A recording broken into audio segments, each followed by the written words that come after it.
नमस्ते दोस्तों। हमारी चैनल डर की दास्तान में आपका स्वागत है। कभी-कभी इंसान रोमांच की तलाश में ऐसी जगह चला जाता है जहां से लौटना उसके नसीब में नहीं होता। आज मैं आपको अपनी जिंदगी की एक ऐसी सच्ची घटना सुनाने जा रहा हूं जिसे याद करते ही आज भी मेरे रोंगटे खड़े हो जाते हैं। ये कहानी है 4 दोस्तों की, एक कैंपिंग ट्रिप की और उस डरावनी रात की जिसने हमारी जिंदगी हमेशा के लिए बदल दी। हम सिर्फ रोमांच के लिए जंगल में कैंपिंग करने गए थे, लेकिन हमें नहीं पता था कि उस जंगल में कोई और भी रहता है, कोई ऐसा जो इंसान नहीं था और जो हमें वहां से जिंदा जाने नहीं देना चाहता था। उस रात जो हुआ वो इतना भयानक था कि आज तक हम चारों में से कोई भी उस बारे में खुलकर बात नहीं करता। लेकिन आज पहली बार मैं अपनी जुबानी आपको वो पूरी कहानी सुनाने जा रहा हूं। अगर आपको डरावनी और सच्ची लगने वाली कहानियां पसंद हैं, तो ऐसे ही रहस्यमय किस्सों के लिए हमारे चैनल डर की दास्तान को जरूर सुनिए, क्योंकि यहाँ हर कहानी के पीछे छिपा होता है एक ऐसा डर जो आपके दिल तक पहुंच जाता है। तो लाइट थोड़ी धीमी कर लीजिए, हेडफोन लगा लीजिए और तैयार हो जाइए, क्योंकि अब शुरू होने जा रही है मेरी जिंदगी की सबसे डरावनी रात की दास्तान। उस दिन की शुरुआत बिल्कुल सामान्य थी, लेकिन मुझे बिल्कुल अंदाजा नहीं था कि वही दिन मेरी जिंदगी का सबसे डरावना अनुभव बन जाएगा। मैं और मेरे 3 दोस्त रोहित, अमन और दीपक कई महीनों से कहीं बाहर घूमने जाने का प्लान बना रहे थे। हम चारों कॉलेज के समय से ही बहुत अच्छे दोस्त थे और जब भी मौका मिलता हम कोई ना कोई एडवेंचर प्लान बना लेते थे। एक शाम हम सब चाय की दुकान पर बैठे थे। बारिश का मौसम शुरू हो चुका था और मौसम में हल्की ठंडक घुली हुई थी। तभी अचानक अमन ने कहा, यार, इस बार कहीं जंगल में कैंपिंग करने चलते हैं। उसकी बात सुनते ही हम सब थोड़ा उत्साहित हो गए। रोहित ने तुरंत मोबाइल निकालकर कहा, मेरे चाचा के दोस्त का एक फार्म हाउस है, उसके पीछे बहुत बड़ा जंगल है, वहां लोग अक्सर ट्रैकिंग और कैंपिंग के लिए जाते हैं। दीपक हंसते हुए बोला, बस यार, फिर तो तय हो गया, इस वीकेंड हम कैंपिंग पर जा रहे हैं। मैं भी अंदर ही अंदर बहुत खुश था। मुझे हमेशा से जंगल और एडवेंचर पसंद थे। हमने उसी रात पूरी तैयारी कर ली। Tent, torch, food packet, camera और ज़रूरी सामान सब पैक कर लिया। प्लान ये था कि हम शनिवार दोपहर निकलेंगे और शाम तक जंगल के पास पहुंच जाएंगे। शनिवार का दिन आ गया। हम चारों रोहित की कार में निकल पड़े। शहर से बाहर निकलते ही सड़क के दोनों तरफ खेत और छोटे-छोटे गांव दिखाई देने लगे। हवा बहुत ताज़ा लग रही थी और हम सब बहुत मज़े में थे। कार में तेज म्यूजिक बज रहा था और हम सब साथ में गाने गा रहे थे। करीब 3 घंटे की ड्राइव के बाद हम उस इलाके में पहुंच गए जहां वो जंगल था। जैसे जैसे हम आगे बढ़ते गए, सड़क छोटी और सुनसान होती गई। आसपास घने पेड़ दिखाई देने लगे और मोबाइल का नेटवर्क भी धीरे धीरे गायब होने लगा। रोहित ने कार एक कच्चे रास्ते पर मोड़ दी। करीब 10 मिनट बाद हम जंगल के बिल्कुल किनारे पहुंच गए। वहां चारों तरफ बहुत शांति थी, इतनी शांति कि हमें सिर्फ हवा की आवाज और पेड़ों के पत्तों की सरसराहट सुनाई दे रही थी। हमने कार से सामान उतारा और थोड़ा अंदर की तरफ चलकर एक खुली जगह ढूंढ ली जहां टेंट लगाने के लिए सही जगह थी। सूरज धीरे धीरे ढल रहा था और आसमान नारंगी रंग में बदल रहा था। हमने मिलकर जल्दी जल्दी टेंट लगा लिया। फिर दीपक ने छोटा सा कैंप फायर भी जला दिया। कुछ देर बाद हम सब आग के पास बैठकर खाना खाने लगे। उस समय माहौल बहुत अच्छा लग रहा था। ठंडी हवा चल रही थी, ऊपर आसमान में तारे दिखाई देने लगे थे और जंगल का नज़ारा बहुत खूबसूरत लग रहा था। लेकिन उसी समय मुझे अचानक कुछ अजीब महसूस हुआ। ऐसा लग रहा था जैसे कोई हमें दूर से देख रहा हो। मैंने चारों तरफ नजर घुमाई। घने पेड़ों के अलावा वहां कुछ भी दिखाई नहीं दे रहा था। मैंने सोचा शायद ये मेरा वहम होगा। तभी रोहित बोला, यार, इस जंगल के बारे में मैंने एक अजीब बात सुनी थी। हम सब उसकी तरफ देखने लगे। अमन ने पूछा, क्या? रोहित थोड़ा गंभीर होकर बोला, लोग कहते हैं कि रात के समय इस जंगल में कुछ अजीब आवाजें सुनाई देती हैं और कई बार लोगों ने यहां किसी साये को घूमते हुए भी देखा है। दीपक हंस पड़ा, भूत प्रेत वाली बातें मत कर यार, डराने की कोशिश कर रहा है क्या? हम सब हंसने लगे। लेकिन उसी समय जंगल के अंदर से अचानक किसी के चलने की आवाज आई। ऐसा लगा जैसे सूखे पत्तों पर कोई धीरे धीरे कदम रख रहा हो।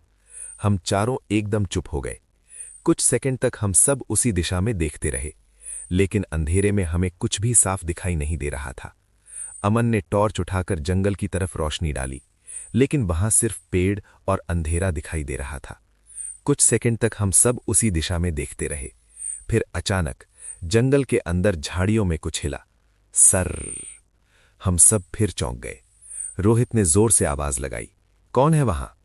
लेकिन जवाब में सिर्फ हवा की आवाज आई। दीपक थोड़ा घबराने लगा था। यार, कहीं सच में यहां कोई जंगली जानवर तो नहीं है? अमन बोला, हो भी सकता है, जंगल है आखिर। लेकिन तभी मेरी नजर जमीन पर पड़ी। कैंप फायर की रोशनी थोड़ी दूर तक पड़ रही थी और उसी रोशनी में मुझे कुछ अजीब दिखाई दिया। जमीन पर बड़े बड़े पैरों के निशान थे। मैंने तुरंत कहा, इधर देखो। तीनों मेरे पास आ गए। हम सब नीचे झुककर देखने लगे। वो निशान इंसान के पैरों जैसे लग रहे थे, लेकिन सामान्य से कहीं ज्यादा बड़े। दीपक ने हैरानी से कहा, इतने बड़े पैर किसके हो सकते हैं? रोहित बोला, शायद किसी बड़े जानवर के होंगे। लेकिन मुझे ऐसा नहीं लग रहा था, क्योंकि वो निशान बिल्कुल इंसान के पैरों जैसे थे, बस बहुत बड़े। और सबसे अजीब बात यह थी, वो निशान सीधे जंगल से निकलकर हमारे कैंप के पास तक आए थे, लेकिन वापस जाने के कोई निशान नहीं थे। अमन ने घबराकर पूछा, मतलब ये यहां तक आया और फिर गया कहां? मेरे पास इसका कोई जवाब नहीं था। हम चारों कुछ पल तक बस उन निशानों को देखते रहे। तभी जंगल के अंदर से फिर वही अजीब आवाज आई, लेकिन इस बार वो पहले से ज्यादा पास थी और ऐसा लग रहा था जैसे कोई धीरे धीरे हमारी तरफ बढ़ रहा हो। रात धीरे धीरे गहराती जा रही थी। जंगल में अंधेरा इतना घना हो चुका था कि टॉर्च बंद करते ही कुछ भी दिखाई नहीं देता था। कैंप फायर की आग अब थोड़ी धीमी पड़ने लगी थी, लेकिन उसकी हल्की रोशनी हमारे आसपास के पेड़ों को अजीब सी परछाइयों में बदल रही थी। हम चारों आग के पास बैठे बातें कर रहे थे। शुरू में हम मजाक कर रहे थे, गाने गा रहे थे और मोबाइल से फोटो भी ले रहे थे। लेकिन जैसे जैसे रात बढ़ती गई, माहौल थोड़ा अजीब लगने लगा। जंगल की आवाजें अब ज्यादा साफ सुनाई देने लगी थीं।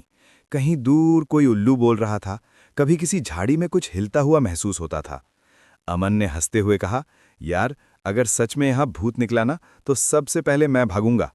दीपक बोला, तू भागेगा नहीं, तू तो यहीं बेहोश हो जाएगा। हम सब हंस पड़े।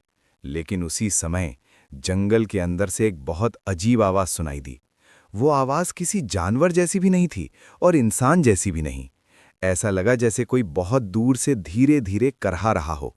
हम चारों एकदम चुप हो गए। कुछ सेकंड तक कोई कुछ नहीं बोला। रोहित ने धीरे से कहा, तुम लोगों ने भी सुना? मैंने सिर हिलाकर हाँ कहा। अमन ने टॉर्च उठाई और बोला, चलो देखते हैं क्या है। मैंने तुरंत कहा, नहीं यार, रहने दे, जंगल है, कोई जानवर होगा। लेकिन अमन थोड़ा बहादुर टाइप का था। वो टॉर्च लेकर उस दिशा में थोड़ा आगे बढ़ गया जहां से आवाज आई थी। हम तीनों भी उसके पीछे पीछे चल दिए। जैसे जैसे हम आगे बढ़ रहे थे, सूखे पत्तों की चरमराहट हमारे कदमों के नीचे गूंज रही थी। आसपास के पेड़ इतने घने थे कि टॉर्च की रोशनी भी मुश्किल से कुछ मीटर तक ही जा रही थी। अचानक अमन रुक गया। क्या हुआ? मैंने धीरे से पूछा। उसने सामने इशारा किया। टॉर्च की रोशनी में हमें जमीन पर कुछ अजीब निशान दिखाई दिए। वो पैरों के निशान जैसे लग रहे थे, लेकिन बिल्कुल सामान्य नहीं थे। उनका आकार बहुत बड़ा था और उंगलियां भी अजीब तरीके से फैली हुई थीं। दीपक ने झुककर उन्हें ध्यान से देखा और बोला, ये इंसान के पैर के निशान तो नहीं लगते। रोहित थोड़ा घबरा गया। चलो वापस चलते हैं, मुझे ये सब अच्छा नहीं लग रहा। मैं भी अब डर महसूस करने लगा था। हम वापस अपने कैंप की तरफ मुड़ गए। जैसे ही हम वापस आए, हमने देखा कि कैंप फायर लगभग बुझ चुका था। मैंने जल्दी से लकड़ियां डालकर आग फिर से जला दी। अब हम चारों टेंट के पास बैठ गए। कुछ देर तक कोई कुछ नहीं बोला। सबके चेहरे पर हल्की घबराहट साफ दिखाई दे रही थी। तभी दीपक ने माहौल हल्का करने के लिए कहा, शायद कोई बड़ा जानवर होगा, जैसे भालू या कुछ और। अमन बोला, लेकिन आवाज तो किसी जानवर जैसी नहीं थी। मैंने बात बदलते हुए कहा, चलो यार, बहुत हो गया, अब सो जाते हैं, कल सुबह जल्दी उठकर वापस भी निकलना है। सबने मेरी बात मान ली। हमने कैंप फायर थोड़ा और बढ़ा दिया ताकि आसपास रोशनी बनी रहे। फिर हम चारों अपने टेंट में घुस गए। टेंट के अंदर हल्की ठंड थी, लेकिन स्लीपिंग बैग में घुसते ही थोड़ा आराम महसूस हुआ। कुछ ही देर में रोहित और दीपक सो गए। अमन भी चुपचाप लेटा हुआ था, लेकिन मुझे नींद नहीं आ रही थी। बार बार वही अजीब आवाज और वो बड़े बड़े पैरों के निशान मेरे दिमाग में घूम रहे थे। मैं टेंट के कपड़े के पार बाहर की हल्की रोशनी देख रहा था। तभी मुझे ऐसा लगा जैसे टेंट के बाहर कोई चल रहा हो, धीरे धीरे, बहुत धीरे। सूखे पत्तों के दबने की आवाज़ साफ सुनाई दे रही थी। मेरा दिल तेजी से धड़कने लगा। मैंने धीरे से सिर उठाकर सुना। अब वो आवाज़ बिल्कुल टेंट के पास आ गई थी। ऐसा लग रहा था जैसे कोई चीज़ हमारे टेंट के चारों तरफ घूम रही हो। मैंने अमन को धीरे से आवाज़ दी, अमन उठ। वो भी तुरंत उठकर बैठ गया। क्या हुआ? मैंने फुसफुसाते हुए कहा, बाहर कोई है। हम दोनों चुप होकर सुनने लगे और तभी टेंट के ऊपर अचानक किसी भारी चीज़ के हाथ रखने की आवाज़ आई। टेंट का कपड़ा थोड़ा नीचे दब गया और बाहर से किसी के गहरी सांस लेने की आवाज़ सुनाई देने लगी। उस पल मेरे शरीर का खून जैसे जम गया, क्योंकि वो सांस किसी इंसान की नहीं लग रही थी और हमें बिल्कुल अंदाज़ा नहीं था कि टेंट के ठीक बाहर जो खड़ा था वो क्या था। टेंट के ऊपर जैसे ही किसी भारी चीज़ का दबाव पड़ा, मेरा दिल इतनी तेज़ धड़कने लगा कि मुझे लगा उसकी आवाज़ बाहर तक सुनाई दे रही होगी। अमन भी बिल्कुल चुप बैठा था। उसकी आंखें डर से फैल चुकी थीं। बाहर से गहरी सांस लेने की आवाज़ साफ सुनाई दे रही थी, जैसे कोई बहुत बड़ा जानवर या कोई अजीब सी चीज़ हमारे टेंट के बिल्कुल पास खड़ी हो। मैंने धीरे से रोहित को जगाया। रोहित उठ, बाहर कोई है। वो आधी नींद में बोला, क्या हुआ? तभी फिर से टेंट का कपड़ा ऊपर से दबा, जैसे किसी ने अपना हाथ या पंजा उस पर रखा हो। अब हम चारों पूरी तरह डर चुके थे। मैंने धीरे से टॉर्च उठाई। अमन ने फुसफुसाकर कहा, बाहर मत निकलना, पता नहीं क्या होगा। लेकिन अगर वो चीज़ टेंट फाड़ देती तो? मैंने हिम्मत करके धीरे से टेंट की चेन पकड़ी। मेरे हाथ कांप रहे थे। मैंने धीरे धीरे चेन थोड़ी सी खोली, बस इतनी कि टॉर्च बाहर चमका सकूं। जैसे ही टॉर्च की रोशनी बाहर पड़ी, हमने जो देखा उसने हमारी रूह तक जमा दी। टेंट से करीब 10 कदम दूर 2 चमकती हुई आंखें हमें घूर रही थीं। वो आंखें बिल्कुल स्थिर थीं और उनमें एक अजीब सी चमक थी। कुछ सेकंड तक वो आंखें बिल्कुल हिली भी नहीं। अमन ने धीरे से पूछा, क्या है वो?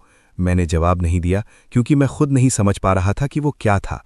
टॉर्च की रोशनी थोड़ी और आगे गई, लेकिन अचानक वो आंखें गायब हो गईं, जैसे कोई चीज़ बहुत तेज़ी से अंधेरे में पीछे हट गई हो। हमने तुरंत टेंट बंद कर दिया। अब हमारे अंदर डर साफ दिखाई दे रहा था। दीपक बोला, यार सुबह होते ही यहाँ से निकलते हैं, ये जगह ठीक नहीं लग रही। रोहित भी सहमत हो गया, हाँ सुबह होते ही चलते हैं। हम सब ने तय कर लिया कि अब कोई भी नहीं सोएगा। हम चारों टेंट के अंदर बैठे बाहर की आवाज़ें सुनते रहे। करीब आधे घंटे तक सब शांत रहा। फिर धीरे धीरे जंगल की सामान्य आवाज़ें वापस आने लगीं। कहीं दूर कोई कीड़ा आवाज़ कर रहा था, हवा पेड़ों को हिला रही थी। ऐसा लगने लगा जैसे सब कुछ सामान्य हो गया हो। थोड़ी देर बाद अमन बोला, शायद वो चला गया। मैंने भी राहत की सांस ली, लेकिन उसी पल जंगल के अंदर से अचानक एक भयानक चीख सुनाई दी। वो आवाज़ न तो किसी इंसान की थी और न ही किसी सामान्य जानवर की। ऐसा लग रहा था जैसे कोई दर्द में चीख रहा हो या किसी को पकड़ लिया गया हो। दीपक घबराकर बोला, ये क्या था? कोई जवाब नहीं दे पाया। हम सब बस एक दूसरे की तरफ देखते रह गए। लेकिन असली डर अभी बाकी था, क्योंकि उसी चीख के कुछ सेकंड बाद हमें साफ सुनाई दिया। जंगल के अंदर से कोई बहुत तेजी से हमारी तरफ दौड़ता हुआ आ रहा था। टेंट के ऊपर जैसे ही किसी भारी चीज का दबाव पड़ा, मेरा दिल इतनी तेज धड़कने लगा कि मुझे लगा उसकी आवाज बाहर तक सुनाई दे रही होगी। अमन भी बिल्कुल चुप बैठा था। उसकी आंखें डर से फैल चुकी थीं। बाहर से गहरी सांस लेने की आवाज साफ सुनाई दे रही थी, जैसे कोई बहुत बड़ा जानवर या कोई अजीब सी चीज हमारे टेंट के बिल्कुल पास खड़ी हो। मैंने धीरे से रोहित को जगाया। रोहित उठ, बाहर कोई है। वो आधी नींद में बोला, क्या हुआ? तभी फिर से टेंट का कपड़ा ऊपर से दबा, जैसे किसी ने अपना हाथ या पंजा उस पर रखा हो। अब रोहित और दीपक भी पूरी तरह जाग चुके थे। चारों बिना आवाज किए बैठे थे। कुछ सेकंड तक सिर्फ वही अजीब सांस लेने की आवाज आती रही। फिर अचानक टेंट के बाहर से किसी चीज के सूंघने की आवाज आने लगी। ऐसा लग रहा था जैसे कोई जानवर हमारी गंध महसूस करने की कोशिश कर रहा हो। दीपक ने बहुत धीरे से फुसफुसाकर कहा, यार ये जरूर कोई जंगली जानवर होगा। अमन बोला, लेकिन इतना बड़ा कौन सा जानवर होगा? हमारी बात पूरी भी नहीं हुई थी कि अचानक टेंट के एक कोने पर जोर से खरोचने की आवाज आई, जैसे किसी ने अपने नुकीले नाखूनों से टेंट को फाड़ने की कोशिश की हो। चर्र। टेंट का कपड़ा हल्का सा कट गया। अब हम चारों पूरी तरह डर चुके थे। मैंने धीरे से टॉर्च उठाई। अमन ने फुसफुसाकर कहा, बाहर मत निकलना, पता नहीं क्या होगा। लेकिन अगर वो चीज टेंट फाड़ देती तो? मैंने हिम्मत करके धीरे से टेंट की चेन पकड़ी। मेरे हाथ कांप रहे थे। मैंने धीरे धीरे चेन थोड़ी सी खोली, बस इतनी कि टॉर्च बाहर चमका सकूं। जैसे ही टॉर्च की रोशनी बाहर पड़ी, हमने जो देखा उसने हमारी रूह तक जमा दी। टेंट से करीब 10 कदम दूर 2 चमकती हुई आंखें हमें घूर रही थीं। वो आंखें बिल्कुल स्थिर थीं और उनमें एक अजीब सी चमक थी। कुछ सेकंड तक वो आंखें बिल्कुल हिली भी नहीं। अमन ने धीरे से पूछा, क्या है वो? मैंने जवाब नहीं दिया, क्योंकि मैं खुद नहीं समझ पा रहा था कि वो क्या था। टॉर्च की रोशनी थोड़ी और आगे गई, लेकिन अचानक वो आंखें गायब हो गईं, जैसे कोई चीज़ बहुत तेज़ी से अंधेरे में पीछे हट गई हो। हमने तुरंत टेंट बंद कर दिया। अब हमारे अंदर डर साफ दिखाई दे रहा था। दीपक बोला, यार सुबह होते ही यहाँ से निकलते हैं, ये जगह ठीक नहीं लग रही। रोहित भी सहमत हो गया, हाँ, सुबह होते ही चलते हैं। हम सब ने तय कर लिया कि अब कोई भी नहीं सोएगा। हम चारों टेंट के अंदर बैठे बाहर की आवाज़ें सुनते रहे। करीब आधे घंटे तक सब शांत रहा। फिर धीरे धीरे जंगल की सामान्य आवाज़ें वापस आने लगीं। कहीं दूर कोई कीड़ा आवाज़ कर रहा था, हवा पेड़ों को हिला रही थी। ऐसा लगने लगा जैसे सब कुछ सामान्य हो गया हो। थोड़ी देर बाद अमन बोला, शायद वो चला गया। मैंने भी राहत की सांस ली। लेकिन उसी पल जंगल के अंदर से अचानक एक भयानक चीख सुनाई दी। वो आवाज़ इतनी डरावनी थी कि हमारे शरीर में जैसे बिजली दौड़ गई। वो ना को किसी इंसान की आवाज़ थी और ना ही किसी सामान्य जानवर की। ऐसा लग रहा था जैसे कोई दर्द में चीख रहा हो या किसी को पकड़ लिया गया हो। दीपक घबरा कर बोला, ये क्या था? कोई जवाब नहीं दे पाया। हम सब बस एक दूसरे की तरफ देखते रह गए। लेकिन असली डर अभी बाकी था, क्योंकि उसी चीख के कुछ सेकंड बाद हमें साफ सुनाई दिया। जंगल के अंदर से कोई बहुत तेजी से हमारी तरफ दौड़ता हुआ आ रहा था। हम चारों कैंप फायर के पास खड़े उस दिशा में घूर रहे थे जहां अभी अभी पेड़ों के बीच कोई साया हिला था। आग की लपटें कभी तेज हो जातीं, कभी धीमी पड़ जातीं, और हर बार पेड़ों की परछाइयां ऐसे हिलतीं जैसे कोई हमारे चारों तरफ घूम रहा हो। मेरे हाथ में टॉर्च थी, लेकिन उसे उस अंधेरे में घुमाने की हिम्मत नहीं हो रही थी। कुछ सेकंड तक सब बिल्कुल शांत रहा। फिर अचानक झाड़ियों के अंदर कुछ हिला। सर्र। हम चारों चौंक गए। अमन ने धीरे से कहा, वो वही है शायद। रोहित ने टॉर्च उस तरफ घुमा दी। रोशनी सीधे झाड़ियों पर पड़ी, लेकिन वहां कुछ नहीं था, सिर्फ हिलती हुई टहनियां और सूखे पत्ते। दीपक ने डर छुपाते हुए कहा, शायद कोई जानवर होगा। मैंने जवाब नहीं दिया, क्योंकि अब मुझे खुद भी लगने लगा था कि ये कोई सामान्य जानवर नहीं था। तभी कैंप फायर के पीछे से किसी चीज के चलने की आवाज आई। हम सब तुरंत पलटे। टॉर्च की रोशनी उस तरफ गई, लेकिन वहां भी कुछ नहीं था। अब ऐसा लगने लगा था जैसे कोई चीज हमें चारों तरफ से घेर कर घूम रही हो। मेरी रीढ़ में सिहरन दौड़ गई। अमन बोला, हमें यहां से निकल जाना चाहिए। रोहित ने घड़ी देखी। अभी रात के 2 बजे हैं। इस अंधेरे में जंगल से बाहर निकलना और खतरनाक होगा। उसकी बात सही भी थी। हमने तय किया कि हम चारों आग के पास ही बैठेंगे और सुबह होने का इंतजार करेंगे। आग को हमने और बड़ा कर दिया। थोड़ी देर बाद थोड़ा साहस महसूस होने लगा, लेकिन तभी जंगल के अंदर से एक अजीब सी आवाज आई। ऐसा लगा जैसे कोई पेड़ के तने पर अपने नाखून रगड़ रहा हो। खर खर। वो आवाज बहुत धीमी थी, लेकिन साफ सुनाई दे रही थी। दीपक घबरा कर बोला, ये क्या कर रहा है वो? अमन बोला, ऐसा लगता है जैसे कोई पेड़ को खरोच रहा हो। हम सब उस दिशा में देखने लगे। टॉर्च की रोशनी दूर तक गई, और तभी हमें कुछ दिखाई दिया। एक पेड़ के पास कोई लंबा सा काला साया खड़ा था। वो बिल्कुल स्थिर था। उसका शरीर बहुत दुबला और लंबा लग रहा था, और उसके हाथ बहुत लंबे थे। मेरी सांस जैसे रुक गई, क्योंकि वो साया धीरे धीरे अपना सिर हमारी तरफ घुमा रहा था, जैसे उसे पता चल गया हो कि हम उसे देख रहे हैं। कुछ सेकंड तक वो साया बिल्कुल हिला भी नहीं। अमन ने धीरे से पूछा, क्या है वो? मैंने जवाब नहीं दिया, क्योंकि मैं खुद नहीं समझ पा रहा था कि वो क्या था। टॉर्च की रोशनी थोड़ी और आगे गई, लेकिन अचानक वो आंखें गायब हो गईं, जैसे कोई चीज बहुत तेजी से अंधेरे में पीछे हट गई हो। हमने तुरंत टेंट बंद कर दिया। अब हमारे अंदर डर साफ दिखाई दे रहा था। दीपक बोला, यार सुबह होते ही यहां से निकलते हैं, ये जगह ठीक नहीं लग रही। रोहित भी सहमत हो गया, हाँ, सुबह होते ही चलते हैं। हम सब ने तय कर लिया कि अब कोई भी नहीं सोएगा। हम चारों टेंट के अंदर बैठे बाहर की आवाजें सुनते रहे। करीब आधे घंटे तक सब शांत रहा। फिर धीरे धीरे जंगल की सामान्य आवाजें वापस आने लगीं। कहीं दूर कोई कीड़ा आवाज कर रहा था, हवा पेड़ों को हिला रही थी। ऐसा लगने लगा जैसे सब कुछ सामान्य हो गया हो। थोड़ी देर बाद अमन बोला, शायद वो चला गया। मैंने भी राहत की सांस ली। लेकिन उसी पल जंगल के अंदर से अचानक एक भयानक चीख सुनाई दी। वो आवाज इतनी डरावनी थी कि हमारे शरीर में जैसे बिजली दौड़ गई। वो ना तो किसी इंसान की आवाज थी और ना ही किसी सामान्य जानवर की। ऐसा लग रहा था जैसे कोई दर्द में चीख रहा हो या किसी को पकड़ लिया गया हो। दीपक घबरा कर बोला, ये क्या था? कोई जवाब नहीं दे पाया। हम सब बस एक दूसरे की तरफ देखते रह गए। लेकिन असली डर अभी बाकी था, क्योंकि उसी चीख के कुछ सेकंड बाद हमें साफ सुनाई दिया। जंगल के अंदर से कोई बहुत तेजी से हमारी तरफ दौड़ता हुआ आ रहा था। हम चारों कैंप फायर के पास खड़े उस दिशा में घूर रहे थे जहां अभी अभी पेड़ों के बीच कोई साया हिला था। आग की लपटें कभी तेज हो जातीं, कभी धीमी पड़ जातीं, और हर बार पेड़ों की परछाइयां ऐसे हिलतीं जैसे कोई हमारे चारों तरफ घूम रहा हो। मेरे हाथ में टॉर्च थी, लेकिन उसे उस अंधेरे में घुमाने की हिम्मत नहीं हो रही थी। कुछ सेकंड तक सब बिल्कुल शांत रहा। फिर अचानक झाड़ियों के अंदर कुछ हिला। सर्र। हम चारों चौंक गए। अमन ने धीरे से कहा, वो वही है शायद। रोहित ने टॉर्च उस तरफ घुमा दी। रोशनी सीधे झाड़ियों पर पड़ी, लेकिन वहां कुछ नहीं था, सिर्फ हिलती हुई टहनियां और सूखे पत्ते। दीपक ने डर छुपाते हुए कहा, शायद कोई जानवर होगा। मैंने जवाब नहीं दिया, क्योंकि अब मुझे खुद भी लगने लगा था कि यह कोई सामान्य जानवर नहीं था।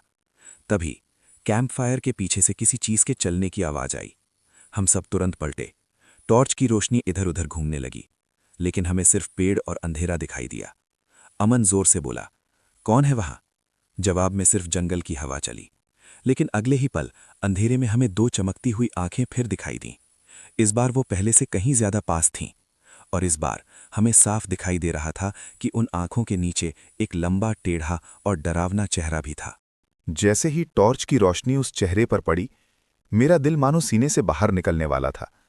वो चेहरा किसी इंसान जैसा भी था और नहीं भी। उसकी त्वचा अजीब तरह से काली और खुरदुरी लग रही थी, जैसे सालों से धूप और धूल में जली हो। उसकी आंखें असामान्य रूप से बड़ी थीं और उनमें एक अजीब सी पीली चमक थी। हम चारों वहीं जड़ हो गए। कुछ पल के लिए ऐसा लगा जैसे समय ही रुक गया हो। वो चीज बिल्कुल स्थिर खड़ी थी और हमें घूर रही थी। फिर उसने धीरे धीरे अपना सिर टेढ़ा किया। उस हरकत में कुछ इतना अजीब था कि मेरे शरीर में सिहरन दौड़ गई। दीपक के मुंह से अचानक निकल गया, ये क्या है? लेकिन कोई जवाब देने वाला नहीं था। अचानक वो चीज एक कदम आगे बढ़ी। सूखे पत्ते उसके पैरों के नीचे दबे और आवाज आई, चिर्र। बस वही पल था जब हमारा डर टूट गया। भागो! रोहित जोर से चिल्लाया। हम चारों बिना पीछे देखे कैंप की तरफ भागने लगे। दिल इतनी तेज धड़क रहा था कि सांस लेना मुश्किल हो रहा था। जंगल में अंधेरे के बीच दौड़ना आसान नहीं था। कई बार पैर फिसलते, झाड़ियां कपड़ों में उलझ जातीं, लेकिन हम रुके नहीं। पीछे से सूखे पत्तों पर भारी कदमों की आवाज भी आने लगी। मतलब वो चीज हमारा पीछा कर रही थी। अमन हांफते हुए बोला, वो हमारे पीछे है। मैंने पीछे देखने की हिम्मत नहीं की। कुछ ही सेकंड में हम अपने कैंप तक पहुंच गए। टेंट और कैंप फायर सामने दिखाई दे रहे थे। हमने तुरंत आग में और लकड़ियां डाल दी ताकि लपटें तेज हो जाएं। आग की रोशनी फैलते ही हमने पीछे मुड़कर देखा, लेकिन वहां कुछ भी नहीं था। न कोई साया, न कोई आवाज, जैसे वो चीज अचानक गायब हो गई हो। हम चारों हांफते हुए आग के पास बैठ गए। दिल अभी भी जोर जोर से धड़क रहा था। कुछ देर तक कोई कुछ बोल ही नहीं पाया। फिर दीपक बोला, मैंने उसका चेहरा देखा था, वो इंसान नहीं था। रोहित ने सिर हिलाया, मैंने भी देखा। अमन ने घबराकर चारों तरफ देखा। अगर वो फिर से आ गया तो? मैंने आग की तरफ देखते हुए कहा, सुबह होने तक हमें यहीं रहना होगा। हम सब आग के बहुत करीब बैठ गए। अब डर इतना बढ़ चुका था कि किसी को नींद आने का सवाल ही नहीं था। समय बहुत धीरे धीरे गुजर रहा था। घड़ी में 3 बजने वाले थे।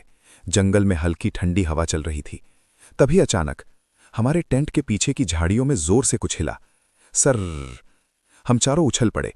टॉर्च तुरंत उस दिशा में गई, लेकिन झाड़ियों के पीछे सिर्फ अंधेरा था। कुछ सेकंड बाद फिर वही आवाज आई, इस बार पहले से ज्यादा पास, जैसे कोई चीज धीरे धीरे हमारे कैंप के चारों तरफ घूम रही हो। अमन ने घबराकर कहा, यह हमें छोड़ने वाला नहीं है। दीपक ने हाथ में एक मोटी लकड़ी पकड़ ली। अगर ये पास आया तो मैं इसे मार दूंगा। लेकिन उसके हाथ भी कांप रहे थे। कुछ देर तक सिर्फ हवा की आवाज आती रही। फिर अचानक जंगल के अंदर से फिर वही अजीब हंसी सुनाई दी, लेकिन इस बार वो बहुत पास से आई। इतनी पास कि ऐसा लगा जैसे वो हमारे ठीक पीछे खड़ा हो। हम चारों एक साथ पलटे। टॉर्च की रोशनी पीछे गई और उसी पल हमारी सांसें जैसे रुक गईं, क्योंकि वो चीज़ अब जंगल में नहीं थी, वो हमारे कैंप के बिल्कुल किनारे खड़ी थी। और इस बार वो धीरे धीरे हमारी तरफ चलने लगी थी। वो चीज़ जैसे ही हमारी तरफ बढ़ने लगी, हमारे पैरों तले जमीन खिसक गई। आग की रोशनी में अब उसका पूरा शरीर साफ दिखाई दे रहा था। वो बहुत लंबा था, शायद 7 फीट से भी ज्यादा। उसका शरीर बेहद दुबला और टेढ़ा मेढ़ा था, जैसे उसकी हड्डियां गलत तरीके से जुड़ी हों। उसके हाथ असामान्य रूप से लंबे थे और उंगलियां नुकीली लग रही थीं। चलते समय वो थोड़ा झुककर चलता था और उसकी आंखों की पीली चमक आग की रोशनी में और डरावनी लग रही थी। हम चारों वहीं खड़े थे, लेकिन कोई भी हिल नहीं पा रहा था। अमन धीरे से बोला, ये इंसान नहीं है। रोहित ने तुरंत एक जलती हुई लकड़ी आग से उठाई और उस चीज की तरफ लहराई। दूर रहो, उसने जोर से चिल्लाया। कुछ पल के लिए वो चीज रुक गई। उसने अपना सिर फिर से टेढ़ा किया और हमें ऐसे देखने लगी जैसे किसी शिकार को देख रही हो। फिर अचानक उसने एक अजीब सी आवाज निकाली। वो आवाज गुर्राने और हंसने के बीच की थी। मेरे शरीर में सिहरन दौड़ गई। दीपक ने भी एक लकड़ी उठा ली। अगर ये पास आया तो मारेंगे, लेकिन सच कहूं तो हम में से किसी को भी यकीन नहीं था कि हम उस चीज का सामना कर पाएंगे। अचानक वो चीज 2 कदम और आगे बढ़ी। अब वो हमसे सिर्फ कुछ ही दूरी पर थी।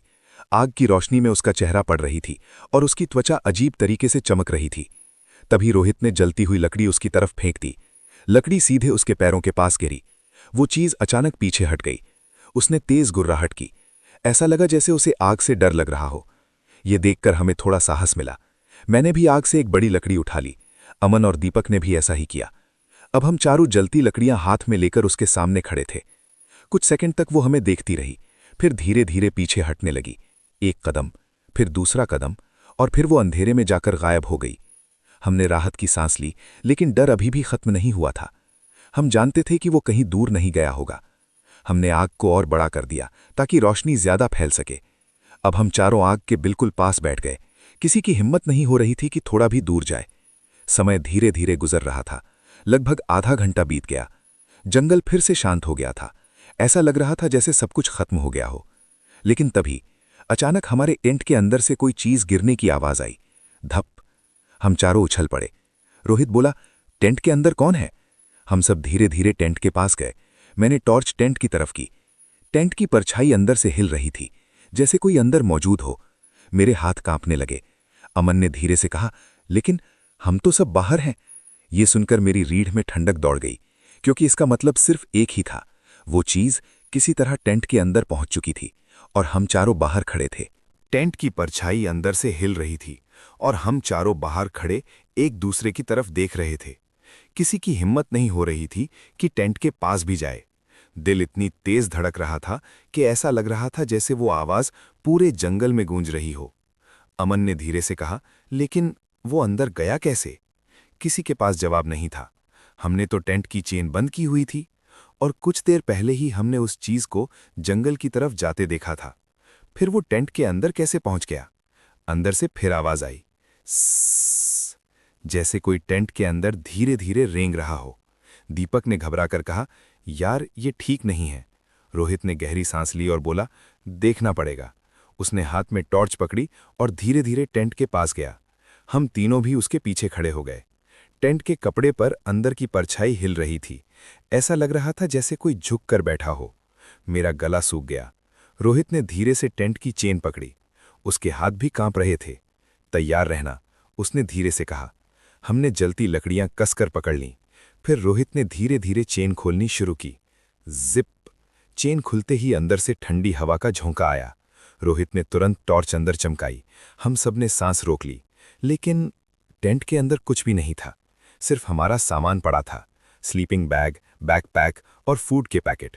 हम सब हैरान रह गए। अभी कुछ सेकंड पहले तो परछाई साफ दिखाई दे रही थी, फिर वो चीज कहाँ गई? अमन ने टेंट के अंदर झांक कर देखा। अंदर तो कोई नहीं है। मैंने चारों तरफ टॉर्च घुमाई। तभी मेरी नज़र टेंट के पीछे पड़ी। टेंट के कपड़े में एक लंबी फटी हुई लाइन थी, जैसे किसी ने नुकीले नाखूनों से उसे अंदर से फाड़ दिया हो। मेरे मुंह से धीरे से निकला, ये बाहर निकल गया। इतना सुनते ही सबकी रीढ़ में सिहरन दौड़ गई। मतलब वो चीज कुछ देर पहले हमारे बिल्कुल बीच में थी और हमें पता भी नहीं चला। तभी जंगल के अंदर से अचानक वही डरावनी चीख फिर सुनाई दी, लेकिन इस बार वो पहले से भी ज्यादा भयानक थी। ऐसा लगा जैसे कोई गुस्से में चिल्ला रहा हो। अमन घबरा कर बोला, अब बस सुबह होने का इंतजार करते हैं और तुरंत यहाँ से निकलते हैं। हम सब ने सिर हिला दिया। अब किसी में भी यहाँ रुकने की हिम्मत नहीं बची थी। हम चारों आग के पास बैठ गए। आग की लपटें अब बहुत तेज थीं। शायद यही वजह थी कि वो चीज़ दोबारा हमारे पास नहीं आई। समय धीरे धीरे बीतने लगा। आखिरकार आसमान हल्का नीला होने लगा।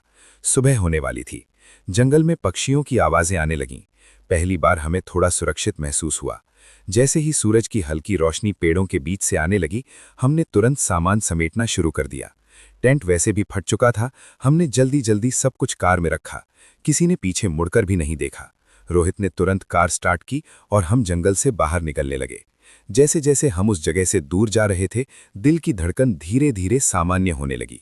करीब आधे घंटे बाद हम जंगल से बाहर सड़क पर पहुंच गए। हम सब ने राहत की सांस ली, लेकिन तभी दीपक अचानक चुप हो गया। वो कार की खिड़की से पीछे देख रहा था। मैंने पूछा, क्या हुआ? उसने धीमी आवाज में कहा, वो अभी भी हमें देख रहा है। हम सब ने तुरंत पीछे देखा। जंगल के किनारे पेड़ों के बीच वही लंबा काला साया खड़ा था और उसकी पीली आंखें अब भी हमारी तरफ ही घूर रही थीं। दीपक की बात सुनकर हम तीनों ने एक साथ पीछे देखा। कार धीरे धीरे सड़क पर आगे बढ़ रही थी, लेकिन हमारी नजरें जंगल के किनारे टिक गई थीं। पेड़ों के बीच वही लंबा काला साया खड़ा था। सुबह की हल्की रोशनी फैल चुकी थी, फिर भी उसका चेहरा साफ दिखाई नहीं दे रहा था, लेकिन उसकी पीली चमकती आंखें अब भी हमारी तरफ ही देख रही थीं। मेरे शरीर में फिर से वही सिहरन दौड़ गई। अमन घबरा कर बोला, रोहित जल्दी चलाओ गाड़ी। रोहित ने एक्सेलरेटर दबा दिया। कार तेजी से सड़क पर दौड़ने लगी। कुछ ही सेकंड में जंगल पीछे छूटने लगा, लेकिन उस पल मेरे मन में एक अजीब सा डर बैठ गया था। ऐसा लग रहा था जैसे वो चीज अभी भी कहीं ना कहीं हमें देख रही हो। करीब 20 मिनट तक कार में कोई कुछ नहीं बोला। सब अपने अपने ख्यालों में खोए हुए थे। आखिरकार रोहित ने धीरे से कहा, जो भी था वो कोई सामान्य चीज नहीं थी। दीपक ने सिर हिलाया। मैंने उसका चेहरा साफ देखा था। वो इंसान नहीं हो सकता। अमन ने लंबी सांस ली और बोला, शायद वो इस जंगल में रहने वाला कोई अजीब जानवर हो। मैंने खिड़की के बाहर देखते हुए कहा, जानवर होते तो पैरों के निशान ऐसे गायब नहीं होते, और वो टेंट के अंदर कैसे पहुंच गया था? मेरी बात सुनकर फिर से कार में सन्नाटा छा गया। हम चारों समझ चुके थे कि जो कुछ भी उस रात हुआ था, उसका कोई आसान जवाब नहीं था। करीब 1 घंटे बाद हम शहर के पास पहुंच गए। अब सड़क पर गाड़ियां दिखाई देने लगी थीं, लोग अपने काम पर जा रहे थे और जिंदगी बिल्कुल सामान्य लग रही थी। लेकिन हमारे मन में जो डर बैठ चुका था, वो अभी भी खत्म नहीं हुआ था। रोहित ने हमें हमारे घरों के पास छोड़ना शुरू किया। सबसे पहले दीपक उतरा, फिर अमन। आखिर में मैं भी अपनी गली के पास उतर गया। घर पहुंचकर मैंने चैन की सांस ली। ऐसा लगा जैसे अब सब ठीक हो गया हो। मैंने सोचा शायद कुछ दिनों में हम उस रात को भूल भी जाएंगे, लेकिन कहानी यहीं खत्म नहीं हुई। उस रात के 3 दिन बाद हम चारों फिर से मिले, इस बार रोहित के घर पर। हम सब उस घटना के बारे में बात कर रहे थे। दीपक अभी भी थोड़ा डरा हुआ लग रहा था। अमन बार बार कह रहा था कि शायद वो कोई अजीब जंगली जानवर होगा। लेकिन तभी रोहित ने अचानक अपना फोन टेबल पर रखा और बोला, तुम लोगों को कुछ दिखाना है। हम तीनों उसकी तरफ देखने लगे। उसने फोन में एक फोटो खोली। वो फोटो उसी रात की थी जब हम कैंप फायर के पास बैठे थे। हम चारों उस फोटो में दिखाई दे रहे थे। पीछे जंगल का अंधेरा था। पहली नजर में सब सामान्य लग रहा था, लेकिन जैसे ही मेरी नजर फोटो के पीछे गई, मेरी सांस रुक गई, क्योंकि पेड़ों के बीच हमारे पीछे एक लंबी काली आकृति खड़ी थी। उसका झुका हुआ शरीर और 2 चमकती आंखें साफ दिखाई दे रही थीं। मतलब वो चीज उस समय से ही हमारे आसपास थी, जब हमें पता भी नहीं था। कमरे में अचानक सन्नाटा छा गया। हम चारों एक दूसरे को देखने लगे। उस दिन के बाद हमने कभी उस जंगल में वापस जाने की हिम्मत नहीं की, लेकिन आज भी जब मैं उस रात को याद करता हूं, तो एक बात सोचकर डर लग जाता है कि अगर उस रात आग थोड़ी देर के लिए भी बुझ गई होती, तो शायद आज मैं ये कहानी आपको सुना ही नहीं रहा होता। तो दोस्त, ये थी मेरी जिंदगी की वो डरावनी घटना जिसे याद करते ही आज भी मेरे रोंगटे खड़े हो जाते हैं। उस रात हमने सिर्फ एक साधारण कैंपिंग ट्रिप समझकर जंगल में कदम रखा था, लेकिन हमें नहीं पता था कि वहां कोई और भी मौजूद था, कोई ऐसा जो अंधेरे में छिपकर हमें देख रहा था। आज भी जब कभी मैं जंगल, अंधेरा या कैंपिंग का नाम सुनता हूं, तो मुझे वही पीली चमकती आंखें याद आ जाती हैं, और वो लंबा काला साया जो पेड़ों के बीच खड़ा हमें घूर रहा था। कौन था वो, क्या था वो, और क्यों वो उस जंगल में रहता है, इसका जवाब आज तक हमें नहीं मिला। अगर आपको भी ऐसी ही रहस्यमयी और डरावनी कहानियां सुनना पसंद है तो ऐसे ही और खौफनाक किस्सों के लिए हमारे चैनल डर की दास्तान को ज़रूर सुनते रहिए, क्योंकि यहाँ हर कहानी में छुपा होता है एक ऐसा राज जो आपके दिल की धड़कनें तेज कर देगा।